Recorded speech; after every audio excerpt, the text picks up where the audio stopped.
தலைமுறையின் வீட்டுக்கு ஒரு விஞ்ஞானி 2025ஆம் ஆண்டிற்கான விழாவில் அமலோற்போ மேல்நிலைப் பள்ளியின் முதல்வர் திரு ஆண்டனியஸ் பிரிட்டோ அவர்களை வரவேற்புரை வழங்குமாறு அன்புடன் கேட்டுக்கொள்கிறோம்.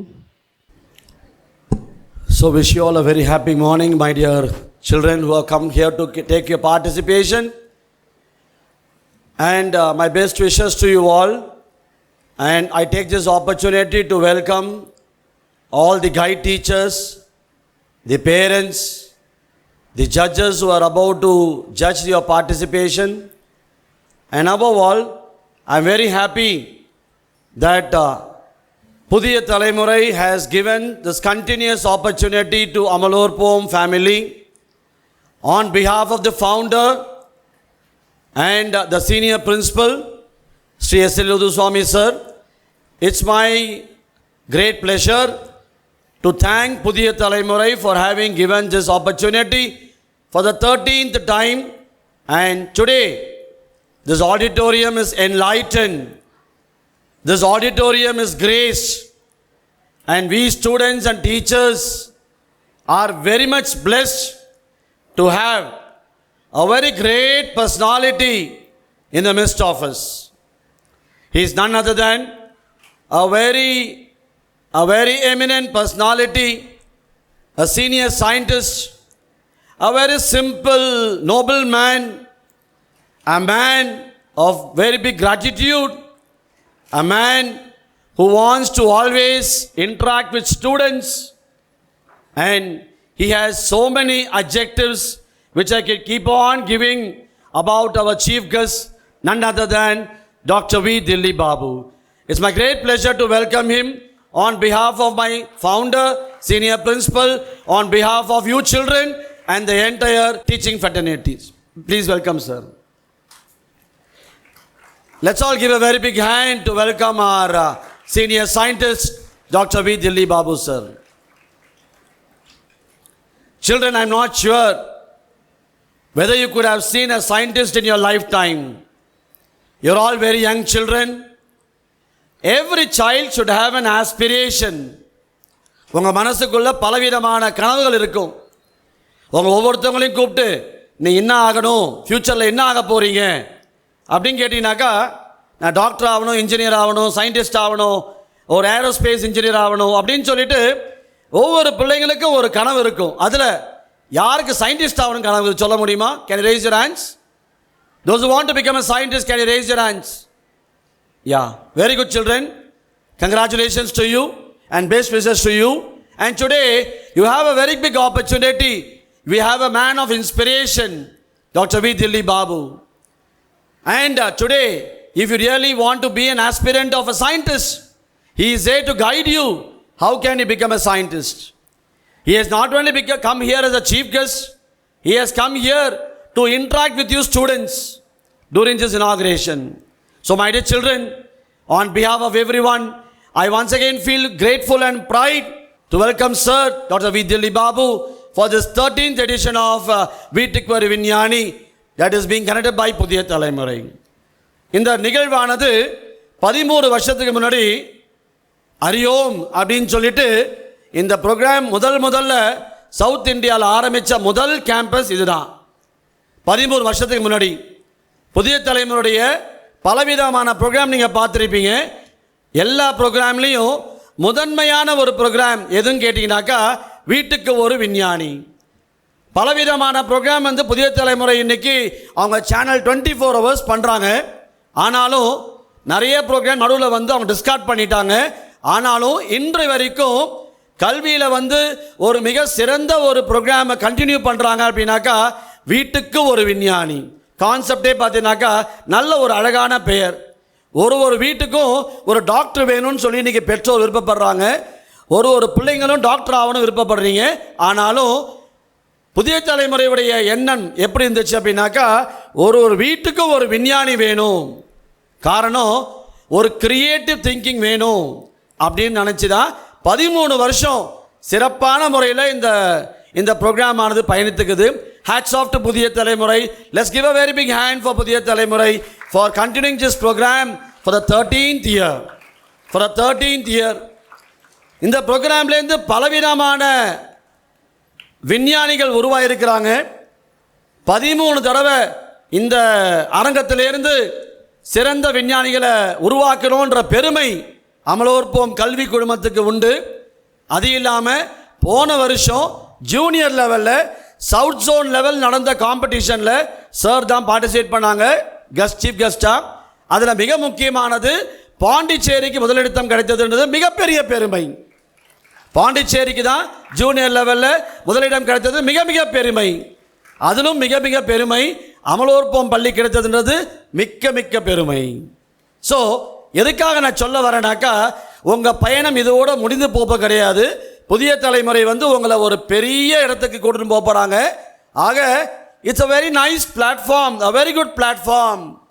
So I wish all my children who are participating here from various schools to make use of this opportunity and see to that you make the best out of your participation. சாரை பற்றி சில வார்த்தைகள் சொல்ல விரும்புகிறேன். ஏன்னா நான் ரொம்ப time எடுக்க விரும்பலை. ஏன்னா சார் உங்கள்கிட்ட பேசுகிறது தான் மிக முக்கியம். எல்லார் வீட்லேயும் இன்றைக்கி ஒரு சில விஷயங்கள் அத்தியாவசியமானது. There are something which is most important for your house. Can you say me what is that? Come on my dear children. உங்கள் வீட்டில் இது எனக்கு ரொம்ப முக்கியம் அப்படின்னு சொல்ல முடியுமா? எது சொல்ல முடியும்? சொல்ல முடியுமா? Anyhow, somebody, some of you please raise up and you can give me an answer. உங்கள் வீட்டில் இது ரொம்ப முக்கியம் அப்படி எதை நினைப்பீங்க நீங்கள்? சாரி, எனக்கு கேட்கலையே. The boys and girls in the front can answer me. உங்கள் வீட்டில் இதுக்கு ரொம்ப முக்கியம் அப்படி எதை நினைப்பீங்க? A wall. What is it? A wall. I don't understand. A wall. Some more. I say some commodity, some things. Come on, somebody more. Yes, you can be louder. I can hear you. My parents. Parents, I'm talking about commodities. Parent is not a commodity. Some things. Like electricity. Okay, that is your resources. Something more. Something more. Some things which you normally want to be in your house, like refrigerators. I want my cell phone. Ah, very good. Give a good hand. I've expected this answer. Students want cell phones. So to say, students need cell phone even than your parents. Am I correct? You need televisions in your home. Without television and without mobile phones, I hope you don't have a life. Correct? ஆமான்னு சொல்லாமாச்சே, correct தானே? Mobile phone இல்லாமல் வாழ்க்கையே கிடையாது. How many students have a library at home? I hope you listen me. How many students have library at home? I see very few hands. I am very sad about it. ஒரே ஒரு சின்ன விஷயத்தை மட்டும் சொல்லி நான் முடிச்சுக்கிறேன். சாருடைய ஸ்பெஷாலிட்டினாக்கா, அவர் வீட்டில் டிவியே கிடையாது. சாருடைய வீட்டில் டெலிவிஷனே கிடையாது. நம்ம வீட்டில் என்ன செய்கிறோம்? ஹாலில் ஒரு டிவி, டைனிங் ரூமில் ஒரு டிவி, பெட்ரூமில் ஒரு டிவி, டாய்லெட்டில் ஒரு டிவி, வாசப்படி விட்டு வெளியே போகிற வரைக்கும் டிவி, மொபைல் ஃபோன். அப்பாவுக்கு ஒரு மொபைல் ஃபோன், அம்மாவுக்கு ஒரு மொபைல் ஃபோன், தம்பிக்கு ஒரு மொபைல் ஃபோன், அக்காவுக்கு ஒரு மொபைல் ஃபோன். மொபைல் ஃபோன் கடை எங்கே இருக்குது? வீட்டில் தான் இருக்குது. But please understand, during this generation, mobile phones are spoiling. But I'm very happy and I'm very shocked to hear from this great scientist. He doesn't have television at home. Television வாங்க முடியாதுன்னு கிடையாது. பெரிய பெரிய television கூட சாரால வாங்க முடியும். But television இல்லை. But என்ன இருக்குது? He has a very big library in his house which carries more than 3,000 books. Good. You can give him a very good hand as a matter of appreciation. And this is what I want my dear young generation to carry on today. You are getting addicted towards mobile phones, electronic gadgets. But என்ன முக்கியம்? வாசிப்பு திறன் ரொம்ப முக்கியம். அது ரொம்ப குறைஞ்சி போச்சு. See here, he is not only sir, his daughters, his family is spending too much of time in reading books. Even he has advised all the organizers not to give me shawl, not to give me bouquet. Don't give me anything which can go off with me. He wants only books. He is the author of several books. And I'm very happy that he loved his mother tongue. Although he has so many graduations like BE, MTech, MBA, PhD, I felt very happy to see his last graduation. இவ்வளோ degree வாங்கியிருக்கிறாரு, இவ்வளோ படிச்சிருக்கிறாரு. அவரை பற்றி சொல்லணுனாக்கா எவ்வளோ விஷயங்கள் இருக்குது. ஆனால் அதில் நான் ரொம்ப பெருமையாக கருதுனது, இவ்வளோ படித்தாலும் என் தாய்மொழிக்கு முக்கியத்துவம் கொடுத்து he has also completed MA in Tamil literature. Hats off to sir. It's a great honor that he has given to a Tamil language, and hope it's a very big honor to be a Tamilian. So for just few words, it's my great pleasure and it's a great honor to share this stage along with the very great eminent scientist Dr. V. Dilli Babu sir, and we are sure to thank him for having his presence here, and I'm very much happy that in spite of his busy schedules, he has come all the way from Bangalore last night and he is present here to take part in the celebration. So thank you sir, and I welcome one and all, and I wish you all the best to make a very big success in today's Pudhiya Thalaimurai Veetukku Oru Viஞ்ஞானி function. Once again, thanks to all your school principals, your management, and to all the teachers who have been guiding you all through the days, and for having sent you for this Pudhiya Thalaimurai Veetukku Oru Viஞ்ஞானி function. Thank you one and all. Praise be to God. Thank you. Thank you sir. தொடர்ந்து நமது அமலோற்போ மேல்நிலைப் பள்ளியின் முதல்வர் திரு ஆண்டனியஸ் பிரிட்டோ அவர்கள் நமது சிறப்பு விருந்தினரான இந்திய அரசு பாதுகாப்பு அமைச்சகத்தின் பாதுகாப்பு ஆய்வு மற்றும் மேம்பாட்டு நிறுவனத்தின் மூத்த விஞ்ஞானி முனைவர் திரு டில்லி பாபு அவர்களுக்கு நினைவு பரிசு வழங்கி மரியாதை செய்யுமாறு கேட்டுக்கொள்கிறோம்.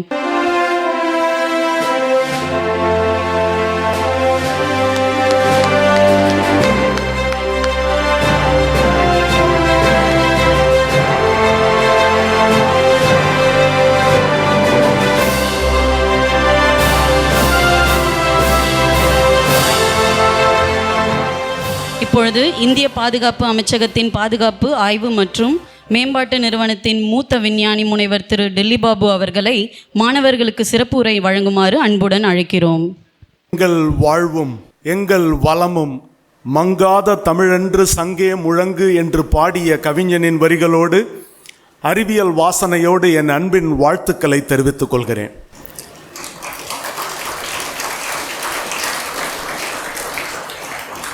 மேடையில் வீற்றிருக்கக்கூடிய அமலோற்பவம் பள்ளி குழுமங்களினுடைய நிர்வாகி ஆண்டனியஸ் பிரிட்டோ அவர்களே, நிகழ்வை மிக சிறப்பாக நடத்தி கொண்டிருக்கிற புதிய தலைமுறை தொலைக்காட்சியினுடைய நிர்வாகிகளே,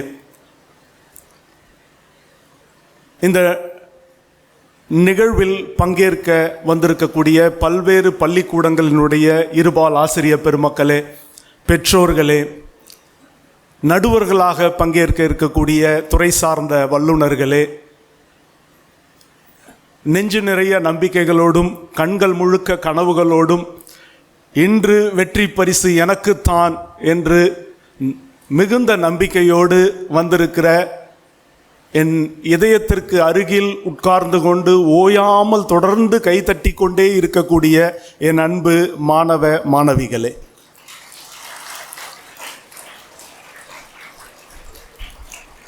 திரு பிரிட்டோ அவர்கள் பேசும்போது சொன்னார், நம்மெல்லாம் ஒரு விஞ்ஞானியை பார்த்துருக்க மாட்டோம், இன்றைக்கி ஒரு விஞ்ஞானியை பார்க்குறோம் அப்படின்னு சொன்னார். நான் உங்களை போல் ஒரு மாணவனாக இருந்தபொழுது நானும் விஞ்ஞானியை பார்த்ததே இல்லை. நான் முதல்ல ஒரு விஞ்ஞானியை பார்த்தது நான் விஞ்ஞானி ஆன பிறகு தான்.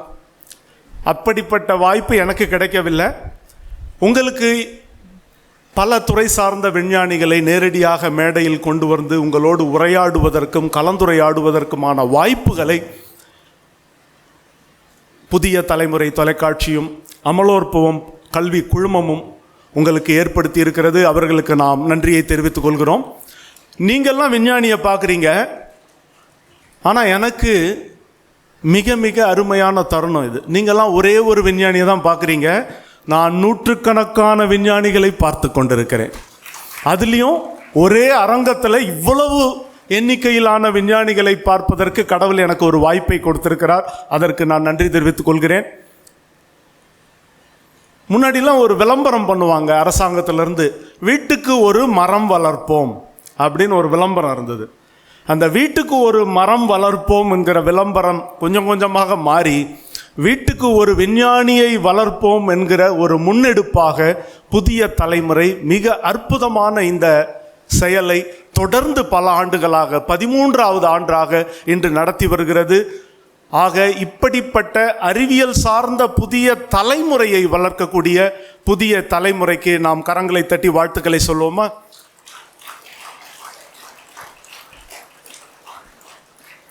என்னுடைய வீட்டில் தொலைக்காட்சி இல்லைன்னு சொன்னாங்க. என்னுடைய வீட்டில் தொலைக்காட்சி இல்லை. நான் பல ஆண்டுகளாக தொலைக்காட்சியை பார்த்ததில்லை. ஆனாலும் இன்று இந்த நிகழ்ச்சியை நடத்துவது ஒரு தொலைக்காட்சி நிறுவனம்தான். ஒரு தொலைக்காட்சி நிறுவனத்தினுடைய நிகழ்ச்சியில் ஒரு விஞ்ஞானியாக உங்கள் முன்பாக நின்று கொண்டிருக்கிறேன். பல ஆண்டுகள் நான் திரும்பி பார்க்கிறேன். நான் விஞ்ஞானி ஆவேன் என்று கனவில் கூட யாரும் நம்பியிருக்க மாட்டார்கள்.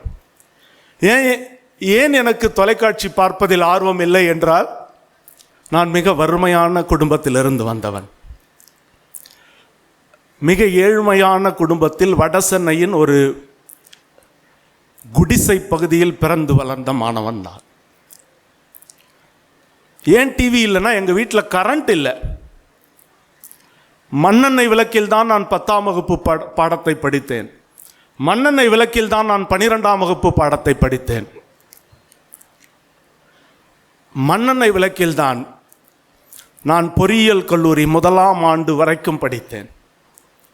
மிகப்பெரிய போராட்டம், வசதி இல்லாத சூழல். திரும்பி பார்க்கும்பொழுது எந்த திசையிலும் எனக்கு வழிகாட்ட யாருமே இல்லை. அப்படிப்பட்ட சூழலில் எல்லா திசையிலும் அவநம்பிக்கைகள் அவதாரம் எடுத்து நடமாடிய அந்த சூழலில் எனக்கு நம்பிக்கை நட்சத்திரமாக விளங்கியது புத்தகங்கள் தான். 8ஆம் வகுப்பிலிருந்து நான் அரசாங்கத்தினுடைய நூலகத்தில் நூலக உறுப்பினராக சேர்ந்து எனது வாசிப்பு பழக்கம் 8ஆம் வகுப்பிலிருந்து துவங்கியது. வார இறுதியில் சனிக்கிழமை ஞாயிற்றுக்கிழமை என்றால் நூலகத்தில் தான் கிடப்பேன். மண்ணெண்ணெய் விளக்கில் வீட்டில் படித்த ஒரு மாணவனுக்கு நூலகத்தின் மின்சார டியூப்லைட் குழல் விளக்கு ஒரு வித்தியாசமான அனுபவத்தை தந்தது. தொடர்ந்து படித்தேன், படித்து கொண்டே இருந்தேன்.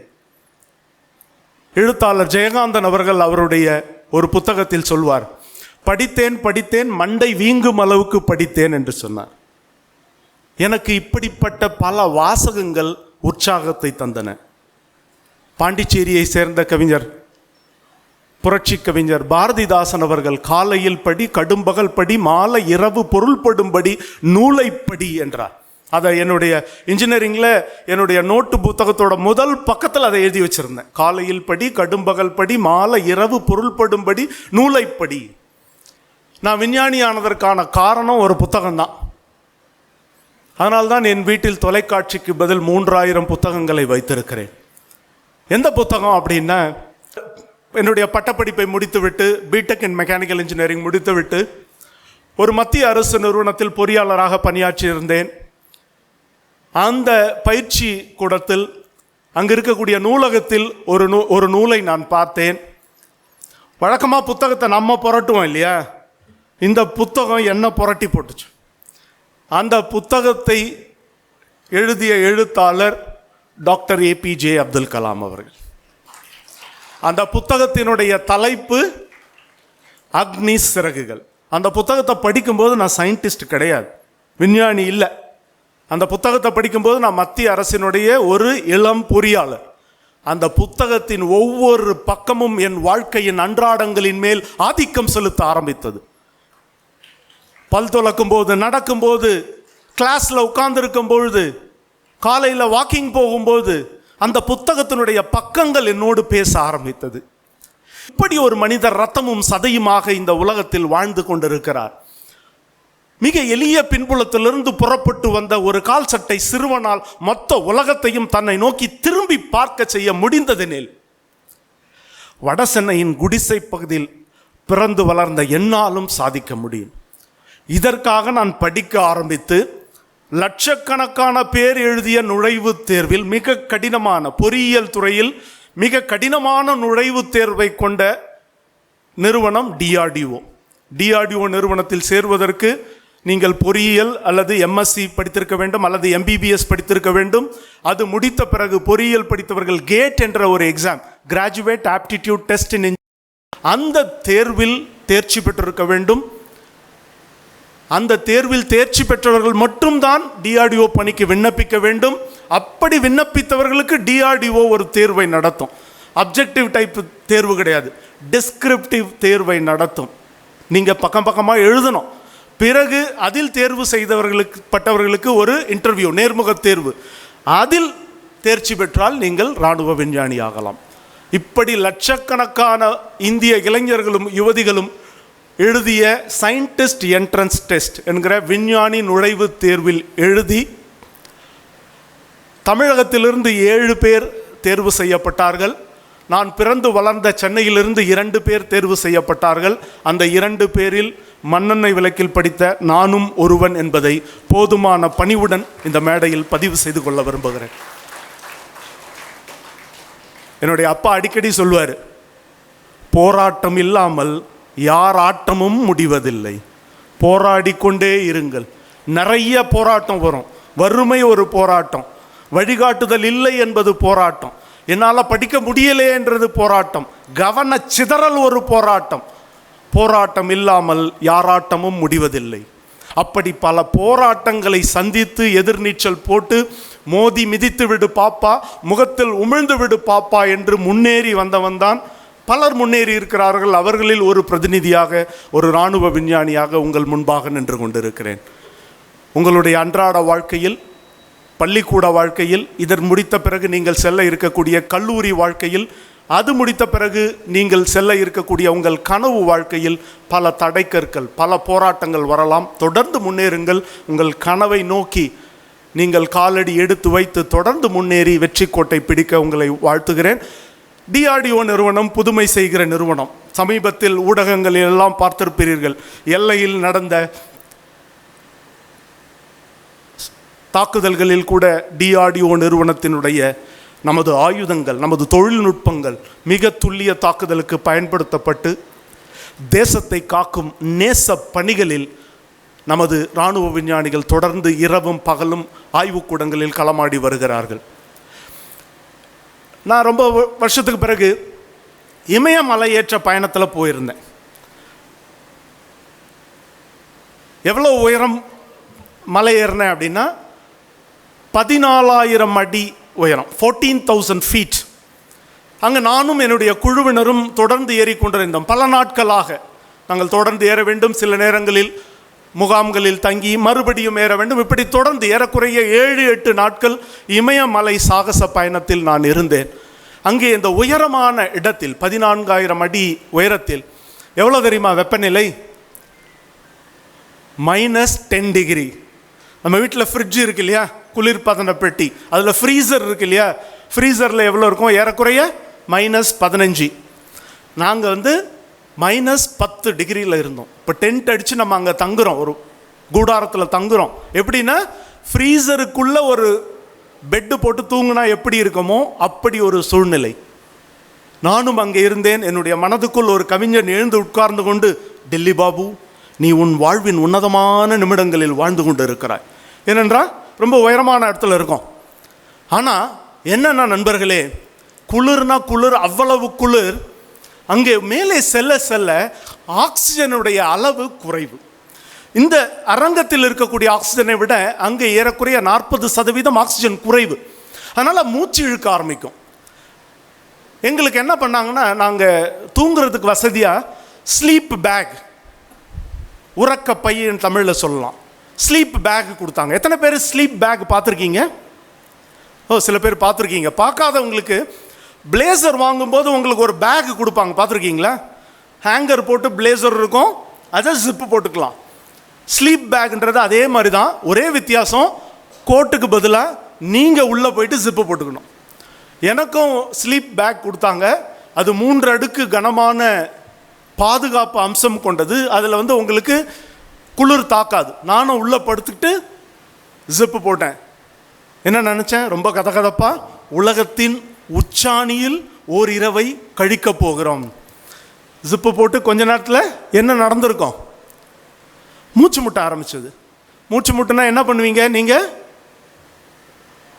ஜிப்பு கொஞ்சம் திறந்தேன். திறந்த பிறகு எனக்கு காற்று வந்தது, ஆனால் -10 டிகிரி. ஜிப்பை திறந்து வச்சுட்டு கொஞ்ச நேரம் எவ்வளோ முடியுமோ அவ்வளோ மூச்சை இழுத்துட்டு அதுக்கப்புறம் என்ன பண்ணணும், ஜிப் அப்.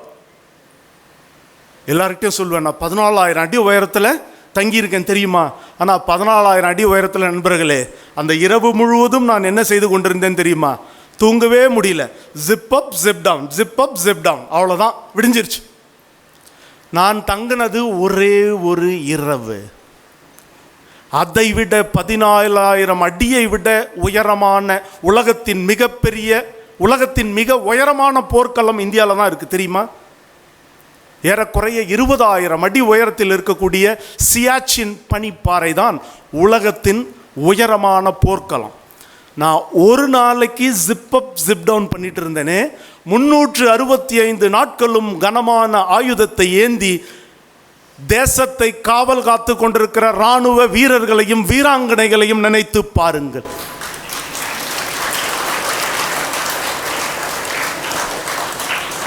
குடும்பத்தை விட்டு, சுட சுட சாப்பாட்டை விட்டு, செய்தித்தாளை விட்டு, திரைப்படத்தை விட்டு, குடும்ப கதகதப்புகளை விட்டு, நண்பர்களை விட்டு, திரைப்படங்களை விட்டுவிட்டு, கைபேசியை விட்டுவிட்டு, எல்லாவற்றையும் தியாகம் செய்து இளைஞர்களும் யுவதிகளும் ஆயுதம் ஏந்தி எல்லைகளில் காவல் காத்து கொண்டிருப்பதால் தான் இங்கு நாம் அமைதியாக உட்கார்ந்து கொண்டு வீட்டுக்கு ஒரு விஞ்ஞானி நிகழ்ச்சியை நடத்தி கொண்டிருக்கிறோம்.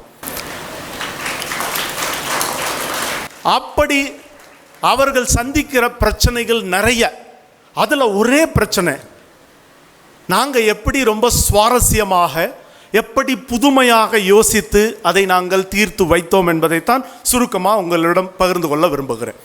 அங்கே இருக்கக்கூடிய பிரச்சனைகள் பல உண்டு. ஏன்னா நானும் பனிமலையில் தங்கியிருக்கிறேன், பல பிரச்சனைகளை சந்தித்திருக்கிறேன். அங்கே சுட சுட சாப்பாடு கிடைக்காது. நம்ம எல்லாம் வீட்டில் உட்காந்து டிவி பார்த்துக்கிட்டே இல்லை, மொபைல் ஸ்க்ரோல் பண்ணிக்கிட்டே சுட சுட சாப்பிட்றோம். அங்கே தேசத்தை காக்கக்கூடிய அவர்களுக்கு இரத்தத்தை உறைய வைக்கக்கூடிய உறைநிலை வெப்பநிலையில் சுட சுட சாப்பாடு கிடைக்க என்ன செய்ய வேண்டும்? எலக்ட்ரிக் ஸ்டவ், மின்சார அடுப்பு எல்லா இடத்துலையும் கொண்டு போக முடியுமா? எல்லா இடத்துலையும் அங்கே மின்சாரம் கிடைக்குமா? கேஸ் ஸ்டவ், சிலிண்டர் எல்லா இடத்துலையும் கொண்டு போக முடியுமா? பாதுகாப்பு பணியில், ரோந்து பணியில் இருக்கிறவர்கள் கொண்டு போக முடியுமா? அந்த நெருப்பு எதிரிகளுக்கு ஒரு அடையாளத்தை காட்டி விடாதா? நிறைய பிரச்சனைகள் இருக்குது. முகாம்களில் அவர்களுக்கான சமையல் அறை இருக்கும், ஆனால் நடந்து சென்று, காலார நடந்து சென்று காவல் பணி செய்து கொண்டிருக்கிற அவர்களுக்கு என்ன செய்வது? உணவு பொட்டலங்களை கொண்டு செல்கிறார்கள். எப்படி உடனடியாக அதை சூடுபடுத்தி அவர்களுக்கு தருவது? இதுதான் பிரச்சனை. நிறைய பிரச்சனை இருந்தது, இதில் ஒரு பிரச்சனை. நாங்கள் என்ன பண்ணோம், உங்கள் வீட்டில்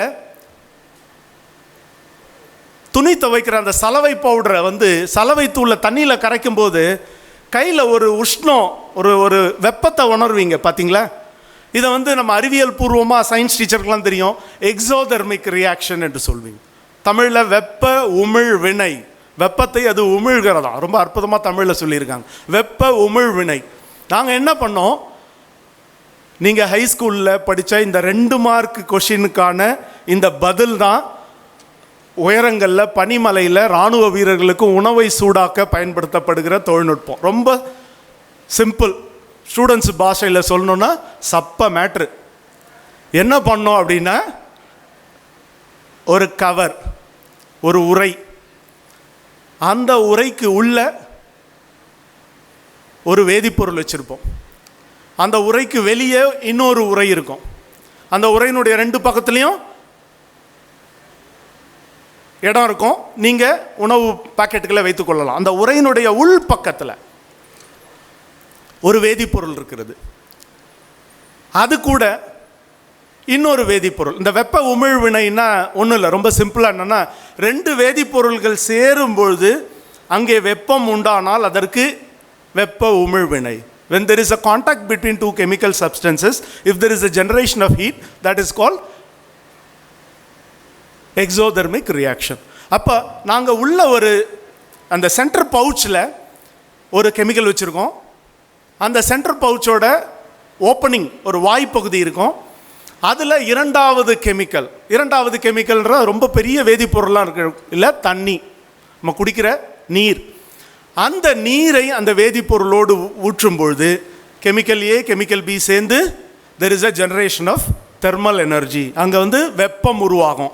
அப்போ உள்ளே இருக்கக்கூடிய அதில் வெப்பம் உருவாகும் போது அதுக்கு பக்கத்தில் மேலே 2 பக்கமும் 2 உணவு பொட்டலத்தை வைக்கலாம்.